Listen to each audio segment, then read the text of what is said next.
Your shadow and your false self may look similar at first glance, but it's the differences between them that determine the entire direction of your life. The false self operates from survival, fear, contraction, and old collective conditioning. It keeps you small. It keeps you hidden. It keeps you repeating the same unconscious patterns because it believes safety is found in staying invisible. But your shadow, when integrated consciously, is the gateway to thriving, spiritual awakening, personal empowerment, and authentic self-expression. Shadow integration unlocks your life force, creativity, and intuitive intelligence. In this video, you'll discover why that split exists and how shadow work, subconscious healing, and inner alchemy determine whether you remain trapped in survival mode or rise into your true self, your awakened self, your spiritually energized self. We're about to explore 4 essential diagnostic questions that reveal exactly where you are on your psychological and spiritual journey, whether you're living from the false self and surviving, or stepping into shadow integration and thriving. These questions aren't abstract philosophy. They are practical tools for self-awareness, emotional healing, and your long-term spiritual evolution.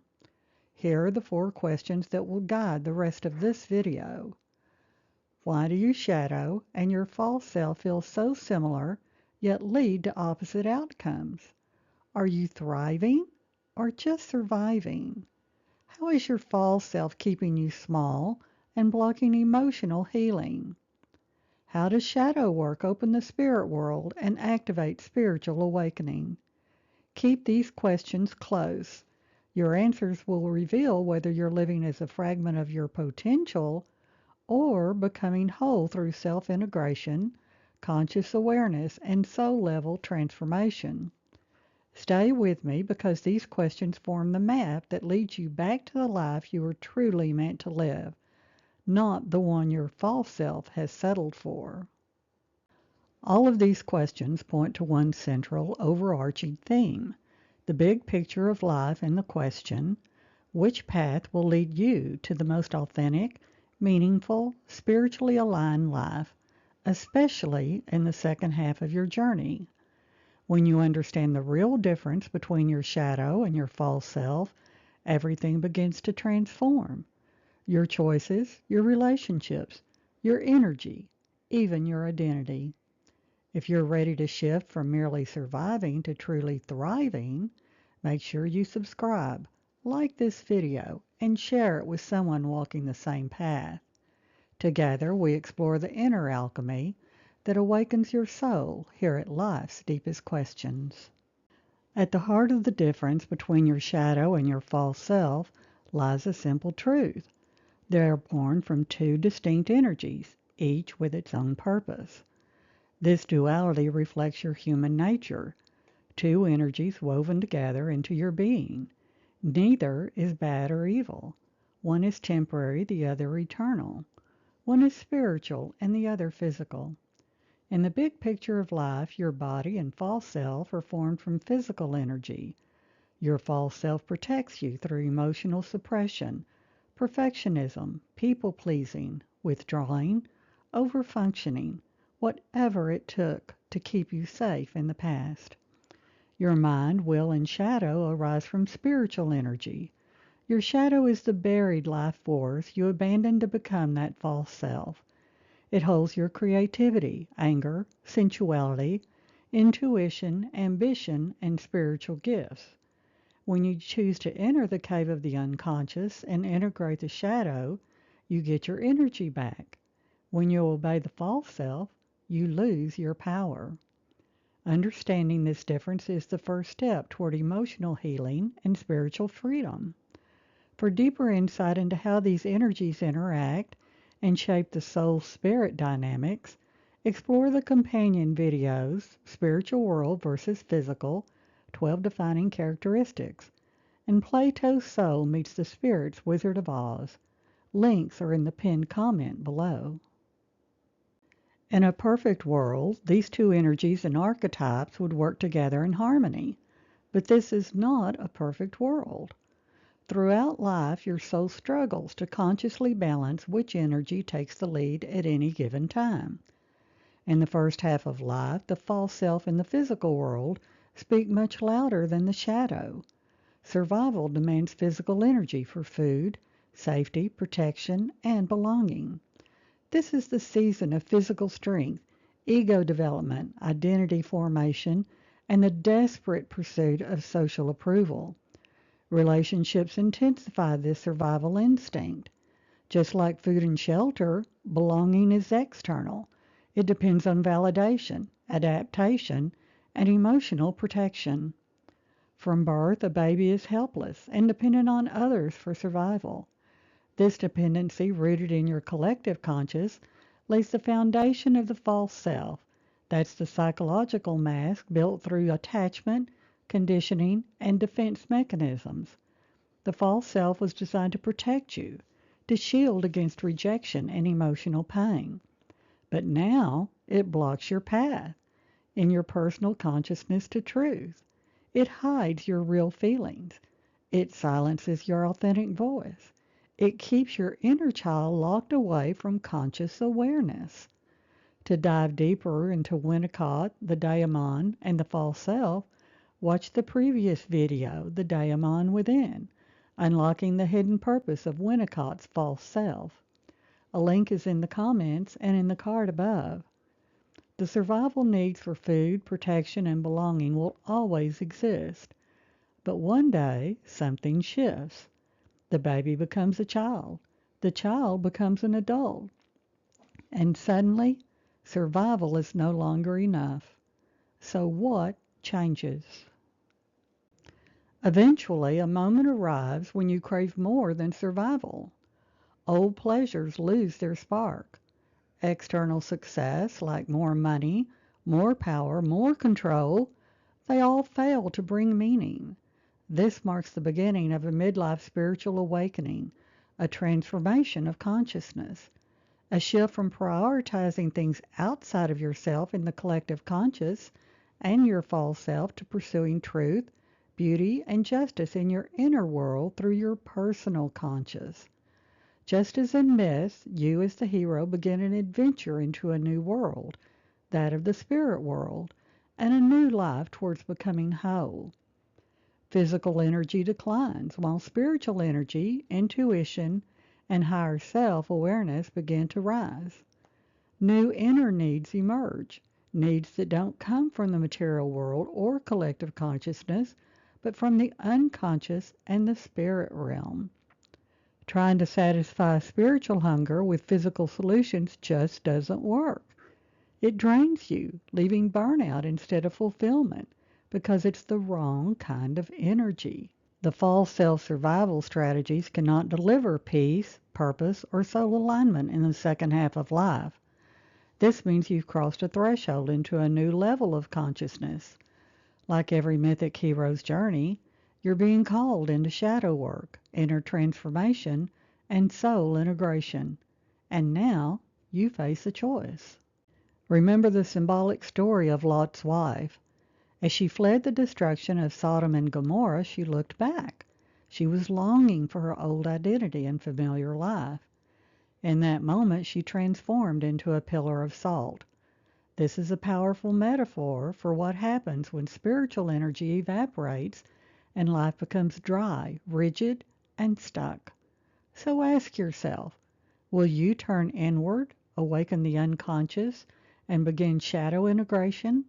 That's the path to thriving, healing, and spiritual growth.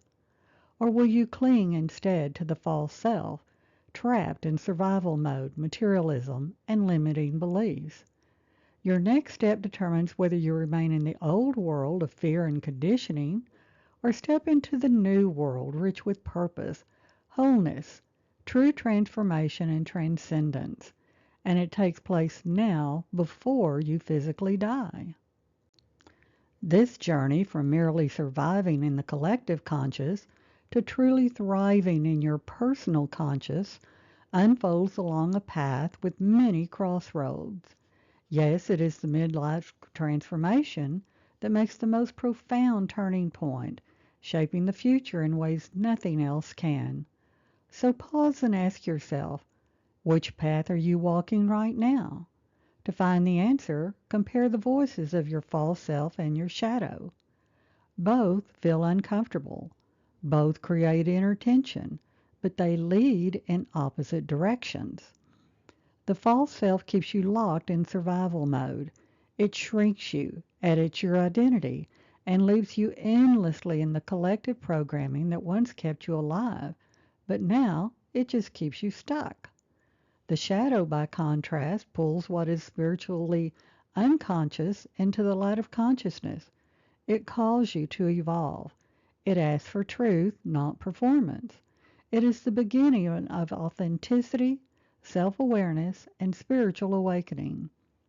Your shadow is the doorway to your inner gold, the source of spiritual energy, intuition, and inner power.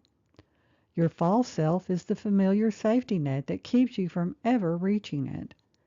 The shadow calls you towards authenticity, integration, and your true self. The false self clings to approval, perfection, and emotional safety.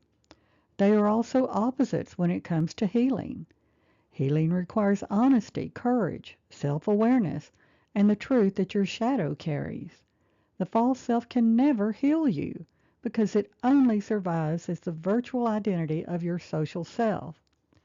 The shadow rises when something real needs attention, a feeling, a wound, a memory, maybe a buried need. It invites you to look within, slow down, and tell the truth. The false self rises when something threatens your image, your role, your mask, your place in the world. It pushes you to hide, perform, achieve, or please. So ask yourself with radical honesty, am I meeting my shadow or am I following my false self? Your answer reveals your next step on the path of consciousness, healing, and personal transformation. When you live from the false self, you choose survival mode. You choose to live small enough for the false self to shield you from the outside world. This is the Jekyll and Hyde pattern discussed in the companion video, The Daemon Within, Unlocking the Hidden Purpose of Winnicott's False Self. The link is in the comment section below and the card above. It reveals how the polished outer persona of Jekyll conceals the repressed, unintegrated parts of Hyde. They are like two sides of the same coin. One face is socially acceptable while the other hides in darkness, unseen and unacceptable. Neither is real. The false self runs on limited physical energy fueled by anxiety and constant self-management. It keeps you small, controlled, and disconnected from your inner wisdom. It protects your cage, built for survival, fragmentation, and emotional exhaustion. It keeps you small using a long list of commands of what is and is not acceptable. Some of these are conform, don't be yourself. Don't think, just obey. Be perfect. Don't grow, don't change. Ignore your emotions. And perhaps most important of all, don't ask questions. So pause and ask yourself, are you running on survival energy or rising into your spiritual energy? Stepping into the unknown can feel intimidating. Just as entering an unexplored cave stirs fear, so too does venturing into the hidden world of your personal unconscious. But you're not alone. Waiting to guide you is a powerful companion, your shadow. Your shadow is like an old friend from early childhood, one you lost touch with over time. It carries the pieces of yourself you pushed away, the feelings you abandoned, and the truths you hid from others, and sometimes even from yourself. And it holds your personal memories of both this lifetime and beyond. Within it lies your power, creativity, passion, intuition, and courage. And through it all, your shadow has never forgotten who you truly are. At midlife, your shadow pushes to become part of your life again, and encourage the process of becoming whole. It is not here to hurt you. It just wants to be seen. Your shadow resides in the subconscious. That's the first chamber of the spirit world. It's the gateway into altered states of consciousness. This threshold is a portal leading deeper into the realms of your unconscious and into the spiritual energies that shape your destiny. Carl Jung identified shadow work with your personal unconscious. It's the bridge between ordinary consciousness and the collective unconscious where archetypes, instincts, and spiritual wisdom dwell. Shadow work is more than emotional healing. It is a spiritual practice. It connects you to higher consciousness, intuitive wisdom, inner truth, and your authentic spiritual identity. The big picture of life, shadow work, unfolds in the spirit world. It is here that you shift from living as a human doing to living as a human being, aligned not with survival patterns, but with your soul's purpose. To begin your journey, get to know the hidden parts of your shadow. Reflect and write down your feelings, thoughts, and behaviors. Practice meditation. Notice synchronicities. Record your dreams. Each is a message from your deeper self calling you home. For more background on states of consciousness and how Jung, Freud, and the Johari window model illuminates your inner world, watch the companion video, Jung versus Freud, Beyond the Johari Window to Consciousness. Now let's bring all the pieces together, your shadow, your false self, and the states of consciousness to see how they interconnect. In the big picture of life, everything arises from two sources. Spiritual energy is the source of all things, from the outer physical to inner growth and transformation. Physical energy is the source from which all matter and external reality evolve. Your shadow lives within what Jung called the personal unconscious. That's the layer just beneath ordinary awareness. Freud referred to this same realm as the subconscious. From here, the many subcategories of altered states of consciousness emerge, each flowing from spiritual energy. Your false self, symbolized by the Jekyll and Hyde dynamic, operates within the collective conscious. It manifests outwardly as your virtual soul, shaped by the physical world of matter, identity, and social mask. Together, these forces reveal the tension between survival and awakening, between the mask you wear and the truth you carry within. For deeper exploration of these connections, you'll find links to all the companion videos in the pinned comment below. At the end of the day, the shadow may feel uncomfortable, but it's the part of you that tells the truth. It reveals what's real. It shows you what you've denied, and it brings you back to the pieces of yourself that you've abandoned. The false self can protect you for a time, but only by keeping you small. It keeps you quiet. It keeps you disconnected from your own soul. The shadow, however, is the better choice because it leads you toward healing, integrity, and wholeness. It asks for courage, but it gives freedom. It asks for honesty, but it gives strength. It asks you to feel, but it returns you to who you truly are. So when you feel that inner tension, choose the path that brings you home and let the shadow open the door. Remember, your life is shaped by the choices you make. Choose with wisdom. Choose the shadow. Choose the you that's waiting to be reclaimed. If this exploration of the mind, soul, and spirit inspires you, like this video to support the message. Share it with someone on their own awakening path, and subscribe to continue your journey to wholeness by asking life's deepest questions.